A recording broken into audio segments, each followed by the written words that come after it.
अंतर्गत अपने समूहों के साथ आप सभी को अरुणाचल प्रदेश तथा मेघालय के बारे में कुछ जानकारी प्राप्त करवाने आई हूँ। मैं श्रुति। मैं नेहा यादव। मैं काजल कुमारी। मैं प्रिया रावत। मैं निधि। मैं शगुन रावत। अरुणाचल प्रदेश का इतिहास। अरुणाचल प्रदेश भारत का एक उत्तर पूर्वी राज्य है। अरुणाचल का अर्थ उगते सूर्य का पर्वत है। अरुण प्लस अचल, अचल का अर्थ ना चलने वाला पर्वत होता है। प्रदेश की सीमाएं दक्षिण में असम, दक्षिण पूर्व में नागालैंड, पूर्व में म्यांमार, पश्चिम में भूटान और उत्तर में तिब्बत से मिलती हैं। ईटानगर राज्य की राजधानी है। प्रदेश की बोलचाल की मुख्य भाषा हिंदी है। अरुणाचल प्रदेश चीन के तिब्बत स्वायत्त क्षेत्र के साथ 1129 किलोमीटर सीमा साझा करता है। कुछ जानकारी जिले के अनुसार।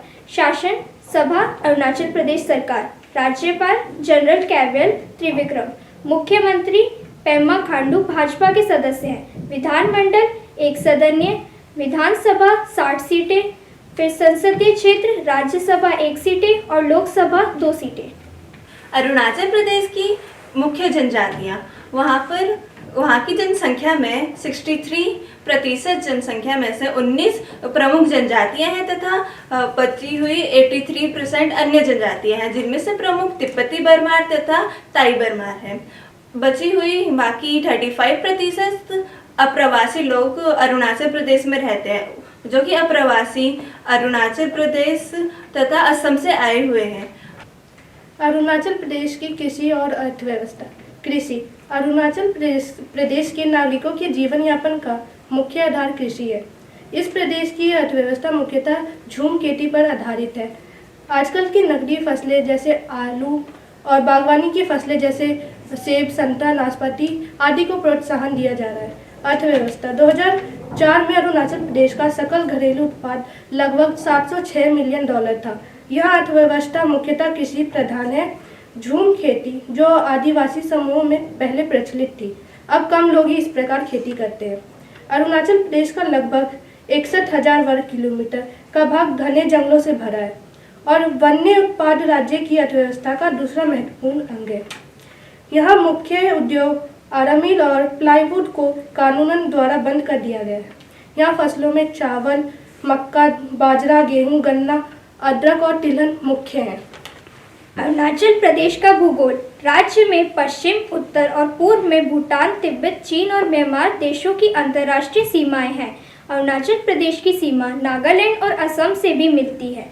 इस राज्य में पहाड़ी क्षेत्र है। इसके पहाड़ों की ढलान असम राज्य के मैदानी भागों की ओर है। कारमोक, सुबनसिरी, सियांग, लोहित, तिरप आदि नदियाँ इसे अलग घाटी में विभाजित करती हैं। तो इस प्रकार हमने अरुणाचल प्रदेश के विषय में जाना। अब हम जानेंगे मेघालय प्रदेश के बारे में। मेघालय का इतिहास। मेघालय पूर्वोत्तर भारत का एक राज्य है। इसका नाम संस्कृत शब्द मेघ, जिसका अर्थ बादल, और आलय आवास से लिया गया है। इसका शाब्दिक अर्थ बादलों का घर है। मेघालय की जनसंख्या का विस्तार 22,429 वर्ग किलोमीटर के क्षेत्र में है। दक्षिणी छोर म्यांमार, सिंध एवं सिलहट बांग्लादेशी विभागों से लगता है।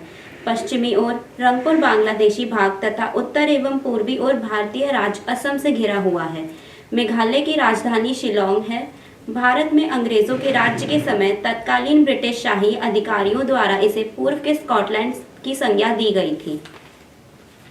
मेघालय के बारे में कुछ अतिरिक्त जानकारियाँ। मेघालय की राजधानी शिलोंग है और शिलोंग वहाँ का सबसे बड़ा शहर है।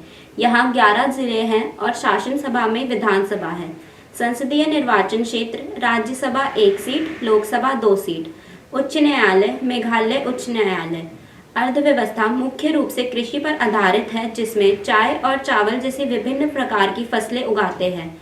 यहाँ प्रमुख भाषा गारो, खासी और जयंतिया है। भारत में सबसे ज़्यादा वर्षा मौसिनराम नामक स्थान पर होती है, जो मेघालय में स्थित है। यहाँ औसतन वर्षा 12 मीटर होती है। मेघालय का भूगोल। पूर्वोत्तर भारत की 7 बहनों वाले राज्यों में से एक है। यह एक पर्वतीय राज्य है, जिसमें घाटियों और पठार तथा ऊंची नीची भूमि वाले क्षेत्र हैं। यहाँ भूगर्भीय संपदा भी प्रचुर उपलब्ध है। यहाँ मुख्यतः आर्कियन पाषाण संरचनाएं हैं। इन पाषाण श्रृंखलाओं में कोयला, चूना पत्थर, यूरेनियम आदि जैसे बहुमूल्य खनिजों के भंडार हैं। खासी पहाड़ियाँ राज्य के मध्य में स्थित है। इनमें कुछ महत्वपूर्ण झरने और प्राकृतिक स्थल हैं। गारो पहाड़ियाँ राज्य के पश्चिमी हिस्सों में हैं और इनमें एक प्रमुख गारो हिल्स नेशनल पार्क स्थित है। जयंती पहाड़ियाँ राज्य के पूर्व हिस्से में स्थित है और यह इसके प्राकृतिक और पर्यटन स्थलों के लिए मशहूर है। मेघालय की जनसंख्या। मेघालय की जनसंख्या का अधिकांश भाग जनजातीय लोग हैं। इनमें खासी सबसे बड़े समूह है, इसके बाद गारो और फिर जयंतिया लोग आते हैं। ये उन लोगों में से थे जिन्हें अंग्रेज लोग पहाड़ी जनजाति कहा करते थे। इनके अलावा अन्य समूहों में बियाट, कोच, कर्बी, राभा और नेपाल शामिल है। मेघालय भारत के उन 3 राज्यों में से एक है जहाँ ईसाई बहुसंख्यक है। यहाँ की लगभग 75% जनसंख्या ईसाई धर्म का अनुसरण करती है। इसमें प्रेस्बिटेरियन, बैप्टिस्ट और कैथोलिक आम संप्रदायों में आते हैं। मेघालय का परिवहन। मेघालय भूमि से घिरा हुआ राज्य है जहाँ दूर दूर तक छोटी बड़ी बस्तियाँ व आबादी बसी हुई है, अतः यहाँ परिवहन का एकमात्र साधन सड़क ही है। हालांकि राजधानी शिलांग सड़कों द्वारा भली भांति जुड़ी हुई है, अधिकांश अन्य भाग इस मामले में अभी पीछे हैं। मेघालय की संस्कृति। मेघालय की मुख्य जनजाति है खासी, गारो और जयंतिया। प्रत्येक जनजाति की अपनी संस्कृति, पहनावा और अपनी भाषा है। कृषि। खेती वाले क्षेत्र का एक भाग यहाँ की परंपरागत स्थानांतरण कृषि, जिसे स्थानीय भाषा में लोग झूम कृषि कहते हैं, के तहत है। मेघालय में वर्ष 2001 में 2,30,000 टन खाद्यान्न का उत्पादन हुआ था। धान यहाँ की मुख्य खाद्यान्न फसल है, जो राज्य के कुल खाद्यान्न उत्पादन का 80% उत्तरदायी है। इसके अलावा अन्य महत्वपूर्ण खाद्यान्नों में मक्का, गेहूं और कुछ अन्य अनाज एवं दालें भी उगाई जाती हैं। इस प्रकार हमने जाना अरुणाचल प्रदेश तथा मेघालय के बारे में। आशा करते हैं आप सभी को हमारी जानकारी से कुछ लाभ हुआ होगा। एक भारत श्रेष्ठ भारत। धन्यवाद।